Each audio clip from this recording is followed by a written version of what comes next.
And because it's the new year, because we're recording on the first even, I think it's a good time to talk about New Year's resolutions. Uh, Oh yeah. so I've got a couple. First off, a slight word on New Year's resolutions. I kind of don't believe in New Year's resolutions as like a big thing. I think it's useful to like look forward to what you want to do, and this is as good a time as any. But I'm not one of those people who goes all out on like, here are my resolutions. I'm going to feel really bad if I don't hit them, or I'm going to, make these grand plans. But I think laying out my goals for the next year perfectly reasonable. So my first one is just kind of be more focused and mindful while playing Magic. I've been playing a lot of Magic recently because I had this last week off and I've been streaming a ton, and I feel like I've been kind of scatterbrained while playing the games. Part of it is that streaming is I'm talking the whole time, I'm interacting with chat, I'm often double queuing, but even then, like I feel like at live events when I'm obviously not double queuing, I could be more focused. I could be a little bit more patient and not just play the first thing that I think about every time. And it really got to me last Saturday when I was playing in the mocks, and I went 8-2, and I got 11th. And one of my losses was to clicking through my attack step, which is just a stupid mistake, and the other was a really complicated board with an interesting decision that I think I ultimately got wrong. I actually put it up as a "What's the play" on Channel Fireball. We're going to link to it in the show notes. And that was just like I looked at it, I came to a conclusion. I don't think it was the right conclusion, and I think I could have gotten to the right conclusion. I just wasn't quite there. I don't know. So my resolution is to just be a little bit more focused and mindful while playing. Another is to travel less. I think I'm going to do less travel this year. I'm still going to go play at Pro Tours, and I'm still going to go do coverage at GPs, and I'm still going to go play at team GPs, but I think you're going to see me at not very many individual GPs as a player. It doesn't really meet any of my goals, and that's what we're talking about right now, because the two things that would really, what I would want them to help me with is get to Worlds as a player or become Platinum, and without a good PT finish, that's just not realistic. So if I don't do well at a PT, then I don't think I'm gonna, go to a lot of individual GPs. That being said, I know I'm doing coverage at least 3 GPs next year, starting with GP Oakland, and I'm definitely gonna be playing in the Team Grand Prix that come along and the Pro Tour. So it's not like I'm taking a huge step back here. I'm just trying to make sure that I use my limited travel points in judicious places. What percentage do you think you're going to hit that goal? Because I know you. Yeah. And you'll be like, I need a home weekend. And, and then sometimes you'll get a little antsy and you see everybody's gearing up to go. And it's like, oh, Luis is going. Yeah. Which, look, I'm not trying to paint that in a bad light because I like it. When you show up for a GP, it makes it better for me. But, is that the kind of thing that you're like, no, I'm really serious about buckling down and not? Or is it kind of like, we'll see type scenario? It's more of a we'll see, I believe, but I think depending on what happens this year, it could be more than that. Well, again, okay. We'll see. All right. And the flip side of that, though, is that I'm going to stream more. I already have. The last month or two, I've streamed at least a couple times a week. This last week, I think I've literally streamed 7 days in a row or something like that, maybe more. I guess one of the days I was just on Paul's stream. But my goal is to stream around 2 times a week. Couldn't go over that, but I would like to at least hit the 2 times a week benchmark, and I think I'm going to hit that. I like streaming. I've had a lot of fun streaming. I've enjoyed it. I've enjoyed the interaction, and that's a good way for me to play Magic and be connected to Magic and have a lot of fun while doing so. But not having to leave my house to do it is a big draw for me. So, dude, your stream's been super fun too. I really love them. Yeah, it has just been. I mean, it's been roller coaster rides, and but it's always entertaining. It's always fun watching you play. You bring that same, for people that have watched Luis's draft videos. It has that same vibe where he's doing some sweet stuff, but he's also playing well. You're learning something. You're having fun with it, and you get to ride along. And this time, you actually get to ask him questions too. Yeah, if you haven't really delved into the area of Twitch.tv and the streams that happen there, you could do a lot worse than starting off with Luis's stream. It gives you an idea of the level of fun you can have watching somebody else play. And also the vibe it's like hanging out with you, right? Like it feels like you're just sort of hanging out with Luis rather than just passively watching somebody play Magic. Instead, it's a more interactive kind of like, oh, this is what I'm doing this afternoon. I got a draft up on one screen, and and Luis is drafting, and I don't know. I think that you've hit a really nice stride with it, and I think viewership numbers seem to support that as well, because you have a hell of a lot of people watching you play. And I think that's a sweet goal. I really hope you can keep that one up for sure. Yeah, having a lot of viewers and a lot of positive viewers. I think part of it is my chat's pretty heavily modded, but I think that's great. Basically, it is hanging out. The idea is to hang out, have fun, be positive, and having a lot of people there enjoying it is definitely one of the motivations. I enjoy talking to people. I enjoy playing Magic, and getting to do both at the same time is pretty fun. I would also encourage you to check out Marshall's stream. I've had a lot of fun watching your stream too. I've gotten to watch more during the holidays because then I actually get to stay up late. But normally you're on the night shift, the graveyard shift even, and I don't get to watch your 2 a.m. streams. Yeah, no, we have fun on that too. That's very, very chill. I try to use those. I discovered streaming, for me was very stressful at first because I viewed it as basically doing a live draft video. And the draft videos that I do, I try to explain my actions. I view them as fun, but also trying to, help people level up a little bit or whatever. And I realized that was just too much stress when everybody's watching and stuff.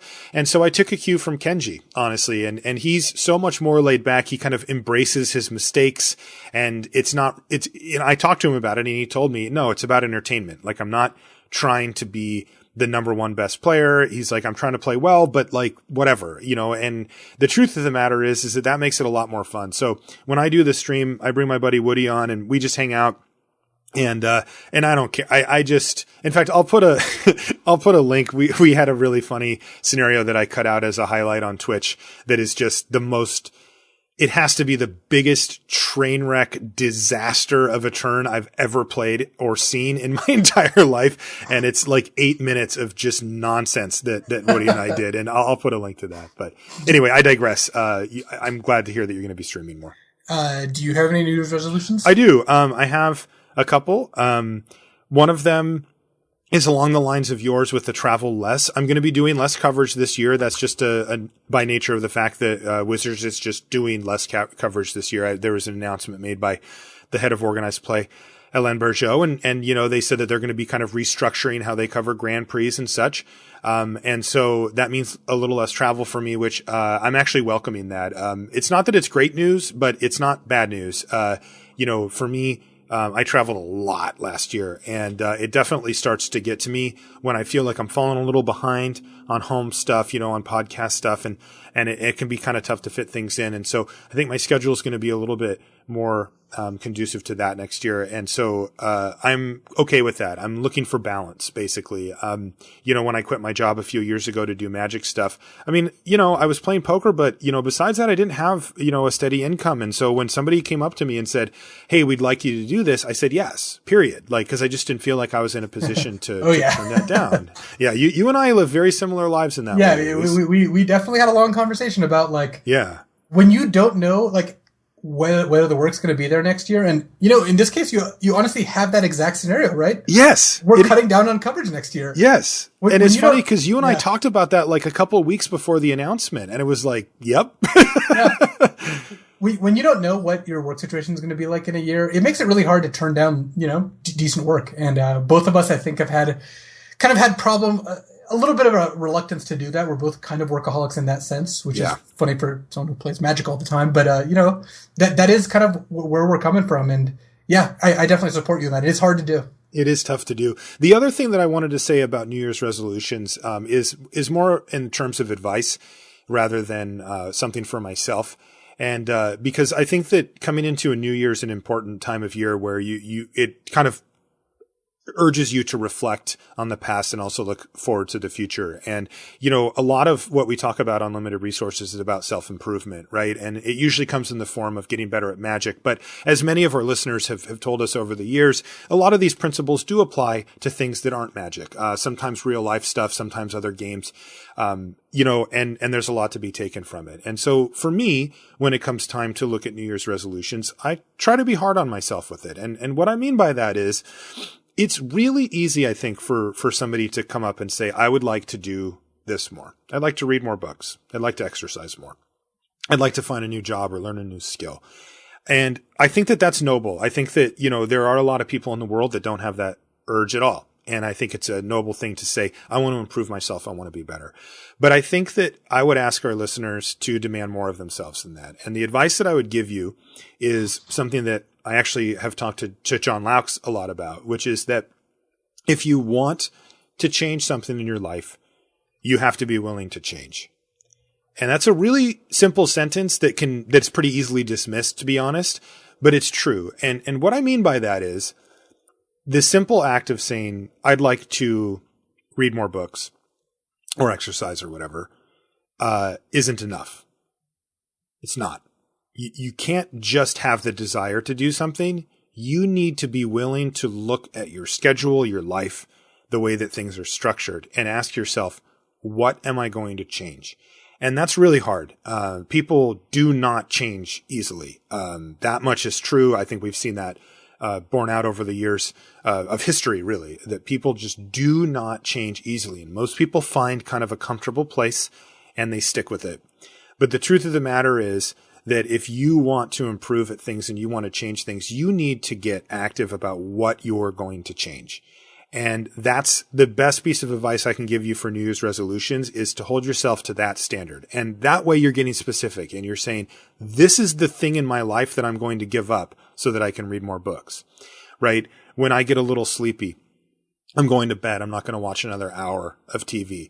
I want to get up earlier in the day. Well, what are you giving up to do that? Because you saying to yourself, do you really want to get up? I do not. No, absolutely okay, not. That was totally rhetorical.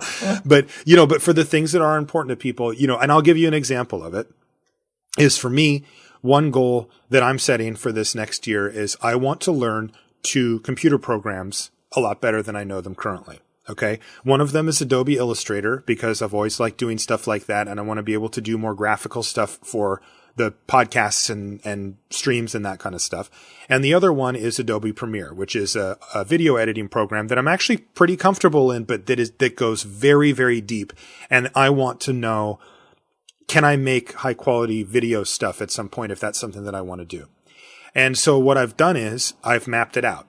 Right. And look, I think a lot of people would just say, I want to get better at these programs. I'll do something about that, and be like, cool, pat myself on the back, have a drink and go to bed. And there's my New Year's resolution. But I know that doesn't work for me. So what I've done is I've carved out time, and I've got, when I'm home, when I'm not traveling, I have a schedule that is rough, but it entails setting aside an hour a day. And what I did is I signed up for a website, and there's a website that has a whole bunch of instructional videos that I signed up for. I'm paying a monthly fee for it now, but I can now take a course in my time to get better at this stuff. And I've got a certain section of my day that is now set aside to do that, and I'm going to do it.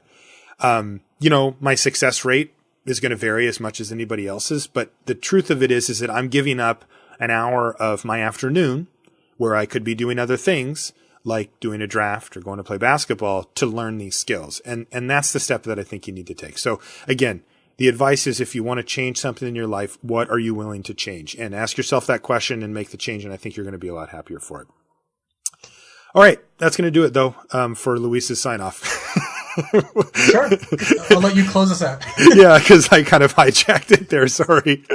Is one of your resolutions to monologue longer? Yeah, no, it isn't. Because you're succeeding wildly. No, I know. And that is not what I was trying to do. But I did feel like that was an important point. And sometimes the soapbox has to come out when there's important stuff to be said. But yeah, that'll do it for the show this week. I am Luis Scott Vargas, signing off.